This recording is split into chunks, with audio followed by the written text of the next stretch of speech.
ഒരു മഴക്കാല രാത്രി മാധ്യമപ്രവർത്തകനായ അർജുൻ തന്റെ പതിവ് ചായക്കടയിലിരുന്ന് ചായ കുടിക്കുകയായിരുന്നു.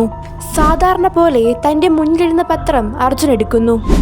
ആ പത്രമെടുത്ത അർജുന് വലിയൊരു ഷോക്കായിരുന്നു ഉണ്ടായത്. കാരണം അത് നാളത്തെ പത്രമായിരുന്നു. അതൊരു പ്രിന്റിംഗ് മിസ്റ്റേക്ക് ആയിരിക്കാമെന്നാണ് അർജുൻ ആദ്യം കരുതിയത്. പക്ഷെ വാർത്ത വായിച്ച ശേഷം അവൻ ഭയത്തോടെ ഒരു കാര്യം മനസ്സിലാക്കി, അത് നാളത്തെ പത്രം തന്നെയാണെന്ന്. അർജുൻ ആ പത്രം ഉപയോഗിച്ച് ഭാവിയെ റിപ്പോർട്ട് ചെയ്തു. അങ്ങനെ കുറച്ച് ദിവസങ്ങൾക്കുള്ളിൽ തന്നെ ഇത് ഉപയോഗിച്ച് അർജുൻ ഫേമസ് ആയി.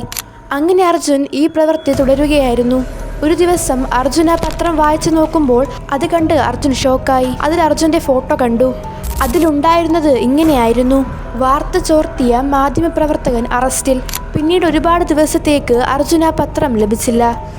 അവസാനമായി ഒരു രാത്രിയിൽ അയാളുടെ വീടിന് മുന്നിൽ ഒരു പെട്ടി.